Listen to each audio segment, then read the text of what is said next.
Hey man, say man, back at y'all again today man with another video. Today we are exploring Book Off Super Bazaar Kawasaki. That's right, this store is huge. It's located in a shopping center and they have some exclusive hidden gems that I haven't seen anywhere else. Without further ado, let's get it. Welcome back to another video, Dab Squad. We're getting straight into the Kawasaki Book Off Super Bazaar on my way to Yokohama. This store is located within a shopping center and you do have to take an elevator to get up to it. I'll drop a link down below for where this store is located at. When you first walk in, you're greeted with a ton of plushes.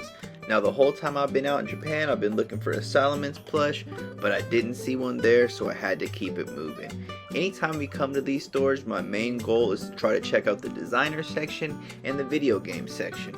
Those are the two things I'm probably the most passionate about.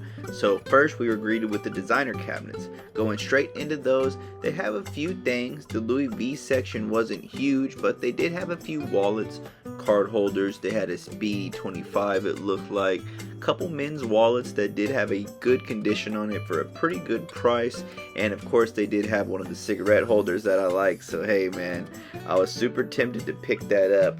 Going on forward with the walkthrough, making it to the center section of the designer aisle, you see they have a lot more of the women's items, different designs and different designer brands that you wouldn't see every day, as well as some bulk brands like that Kate Spade wallet you just saw right there. They did have a small case of watches, and wrapping around the corner, I was surprised to see that they did have a Supreme case. It was pretty cool to see some Supreme items, some vintage Red Bull stuff, some male Louis items, like that backpack up there was super sick, and they did have those Japanese exclusive dunks as well, so it's always cool to see some hype appeal in the designer case. From here, it was time to make it over to the game section, but I ended up seeing this donor mini Telecaster that was super sick, and man, it was only 4,500 yen, pretty good price. But the game section is just ahead, so you know we gotta keep it pushing and see what they have to find. And guys, they definitely had some heat at this store. Now they had boxed DS's, they had the Pikachu 3DS, they had the Game Boy in the orange. I was kind of mind blown when I first walked in, but they definitely had a good amount of stuff.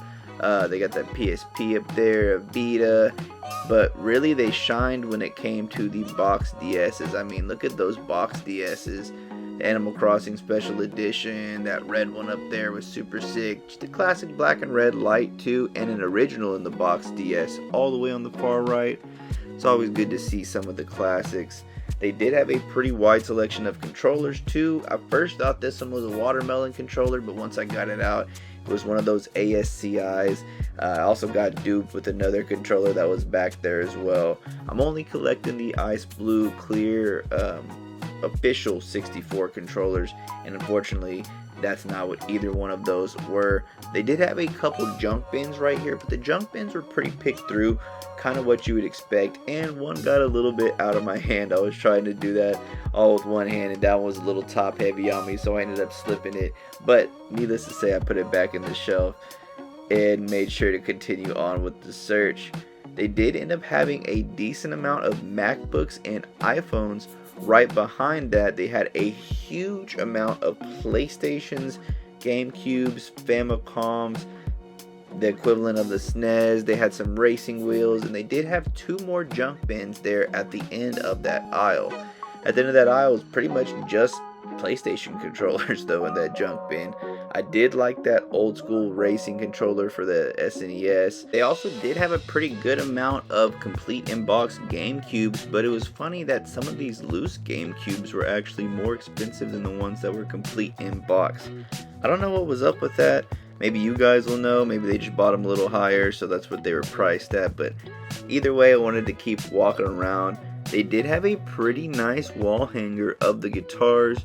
Looks like they had a wide selection of screens, but I was still looking for the Game Boy Advance, the Switch games, all the smaller Nintendo things that I'm into and that are kind of easier to travel with, but I didn't see them immediately, so I had to keep it pushing, and that's where I began to find the rest of the aisles of games in this store.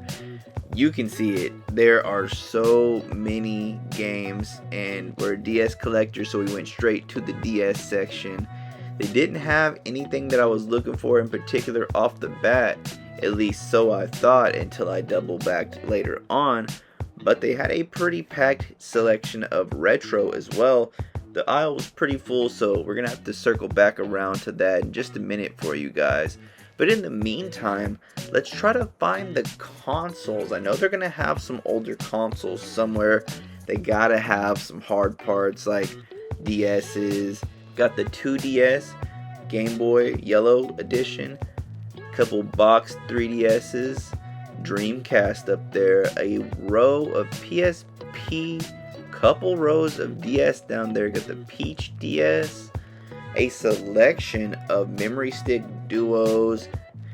Ooh, I do really like that special edition Dragon Quest PS4.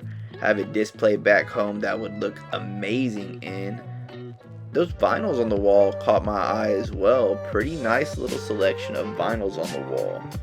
In the Switch cabinet, see a ton of Splatoons. Pokemon Special Edition, the Zamazenta one that I have, is on the bottom. And we decided to make our way down to the Switch section from there. Now those guys were still in the aisle, but luckily I was able to get in between and check out what they had to offer.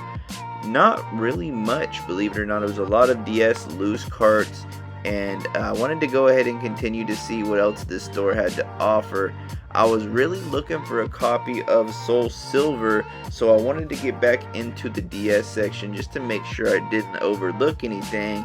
And as a matter of fact, you gotta see what I found, guys. Sure enough, I did see a copy of Soul Silver up there that I had to take a look at. I was caught off guard. I was looking at the 3DS section, and sure enough, right there at the top, I was like, huh, I overlooked it.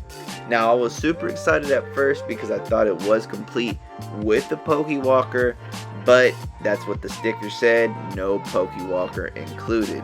So to wrap it up, I decided to go take one last look at the guitar section before making my way out. And they did end up having a couple good priced guitars. That little photogenic Strat was only 4,500 yen. It's always cool to see an affordable guitar if you just want to get your player journey started, you need something to play on, or you're just visiting Japan. You can come up here and pick up an axe for the low, just so that way you have something to play on. Now at this point, it was time for the store to close, so I began to make my way out, and on my way out, I had to take one last look at that Lumix GH5. Guys, that is the camera I am aiming for. I just might have to pull the trigger on it. Later that night, on my way home, I ended up finding a loose Pokewalker. So, a few days later, I came back to pick up that copy of Soul Silver, and I just wanted to show you what the store looks like a couple days later. Now, this was either 5 or 6 days after I made this original clip, and you can see just how much has changed. I mean, they've moved through a lot of different loose DS, DS Lite, and 3DS models. They sold that 2DS, the clear crystal one, and they even got rid of some of the Vita stuff they had. Moving on down to the DS section, you can tell that they did make some moves here as well, but they also picked up some new inventory. Specifically, look at that EV Special Edition Japan exclusive Pokemon Center 3DSLL. Now that was my favorite thing in the case by far, and they still had the Pokemon Center Pikachu 3DSLL as well. Excuse me, that was the 2DSLL. And of course, they did have a new Atomic Purple Game Boy Color here on the pegs as well. Nothing particular calling out to me about that one. It had a little bit more problems than I knew what to do with. But it was cool that they did have a pocket camera that was in the matching Atomic Purple up there on the racks too. Under that, I did notice they had a newer special edition PS3 that I didn't notice last time. And they pretty much had a wide variety of the same stuff they had from the previous video. Like I said, it was only 5 days later, but you can tell they did move through some of the consoles. They did move through a few of the box GameCubes, some of the accessories, a lot of the older hard-off material. they definitely moved through it. So this is just a little before and after look of what the hard off looks like a couple days later. This was actually a book off Super Bazaar, to be specific, out there towards Yokohama. Guys, thank you so much for watching this video. I hope you enjoyed another hard off walkthrough, and until next time, I'll be out this thing. Peace.